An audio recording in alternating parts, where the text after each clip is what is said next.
Bayangkan, sebuah rumah sakit membeli alat medis bernilai puluhan miliar rupiah. Namun dalam waktu 3 bulan, alat tersebut tidak dapat digunakan lagi. Bukan karena kesalahan teknis, melainkan sejak awal proses pengadaannya sudah diatur. Inilah yang terjadi dalam pengadaan MRI dan CT scan di RSUD Kabupaten Venesia. Kerugian negara mencapai 24,92 miliar rupiah. Dan yang lebih parah, pelayanan kesehatan masyarakat ikut terdampak. Saya Jagraj, rekan saya Steven dan Aldrian dari tim TSM 02 akan mengungkap bagaimana fraud ini terjadi, serta bagaimana smart audit digital mampu membongkarnya secara sistematis. Kasus ini bermula dari pengadaan alat MRI scan dan CT scan yang dilakukan pada akhir 2000X4 hingga Agustus 2000X5. Sekilas, prosesnya terlihat normal, tender berjalan, pemenang ditetapkan, dan barang dikirim. Namun, kejanggalan mulai muncul, di mana kejanggalan tersebut akan kami analisis melalui 5W2H. What? Terdapat persekongkolan sebelum tender, manipulasi dokumen, serta pengadaan alat yang tidak sesuai dengan spesifikasi. Why? Adanya motif kepentingan finansial, konflik kepentingan, dan lemahnya pengendalian internal. Who? Pihak yang terlibat meliputi Direktur RSUD, PPK, Pokja, PPHP, serta vendor. Where? Terjadi di RSUD Kabupaten Venesia melalui sistem pengadaan elektronik LPSE. When?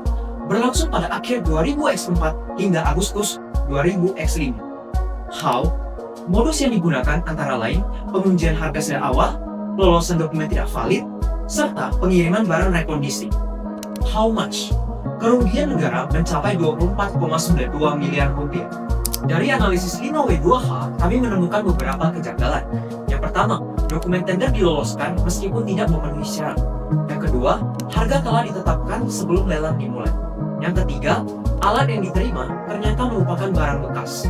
Yang keempat, terdapat indikasi pemberian uang dari vendor kepada pihak internal. Ini bukan sekedar kesalahan administratif, melainkan ini adalah pola fraud yang terstruktur. Modus yang digunakan juga tersistematis, dimulai dari pengaturan harga, pelolosan dokumen tidak layak, hingga pengiriman barang rekondisi atau bekas.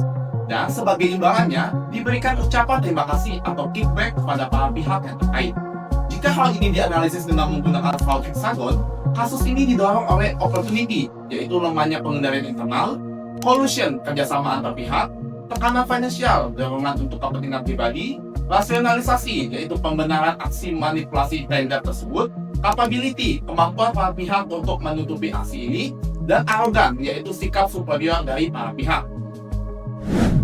Untuk melakukan audit investigatif tersebut, kami mengusulkan solusi, yaitu Computer Assisted Audit Techniques, yang terdiri dari 3 poin penting teknologi, yaitu yang pertama, Procurement Price and Bid Analytics System. Didasarkan dari OECD yang menyatakan bahwa bid rigging dapat dideteksi dengan menggunakan suatu teknologi yang dapat menganalisis kewajaran harga dan pola penawaran yang dilakukan dengan analisis pola, seperti selisih harga tidak wajar dan pola tender yang ilegal. Contohnya adalah penggunaan aplikasi SAS Fraud Management. Yang kedua adalah LPSE Log and Decision Trace Analyzer. Didasarkan dari International Organization of Supreme Audit Institutions yang menyatakan perlu adanya teknologi yang dapat menganalisis aktivitas seperti akses, perubahan dokumen, hingga persetujuan untuk mendeteksi aktivitas tidak wajar dan memastikan setiap aktivitas itu dapat dipertanggungjawabkan. Contohnya adalah penggunaan aplikasi Splunk. Untuk memetakan hubungan antar pihak tersebut, maka digunakanlah sistem Actor Relationship and Transaction Mapping System atau disingkat ARTMS, di mana sistem ini menghubungkan berbagai data seperti komunikasi, transaksi, relasi antar pihak yang menjadi networking mapping untuk melihat hubungan tersembunyi dan mengidentifikasi apakah ada konflik kepentingan dan gratifikasi yang muncul. Contohnya adalah pengguna aplikasi E2Analyst Notebook.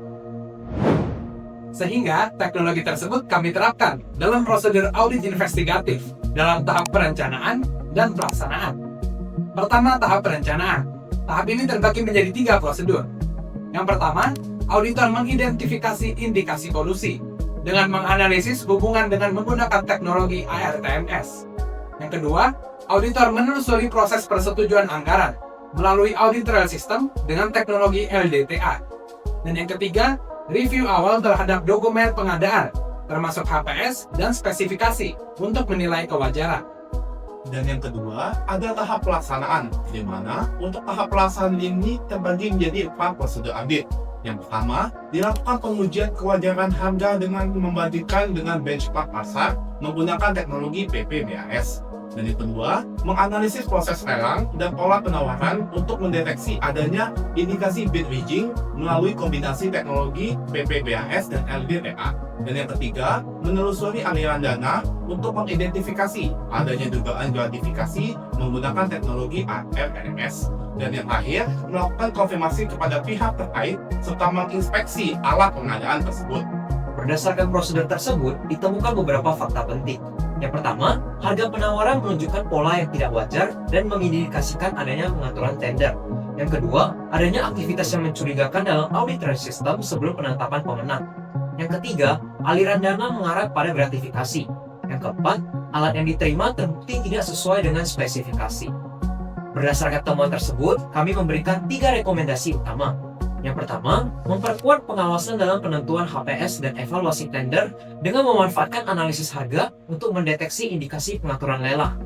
Yang kedua, meningkatkan pengendalian internal, khususnya dalam pengelolaan konflik kepentingan dan gratifikasi, melalui pemantauan aktivitas dan hubungan antar pihak. Yang ketiga, memastikan pemeriksaan barang yang dilakukan oleh pihak yang kompeten, serta melalui pengujian teknis yang memadai sebelum serah terima. Kasus ini membuktikan bahwa fraud masih dapat terjadi meskipun sistem telah terdigitalisasi. Tanpa pengawasan yang kuat, teknologi justru dapat dimanfaatkan untuk menyamarkan kecurangan. Smart audit digital menjadi pendekatan penting untuk mengungkap kejahatan secara objektif. Karena pada akhirnya, mengungkap fraud bukan hanya tentang menemukan kesalahan, tetapi menjaga kepercayaan publik. TSN 02 pamit undur diri dan terima kasih.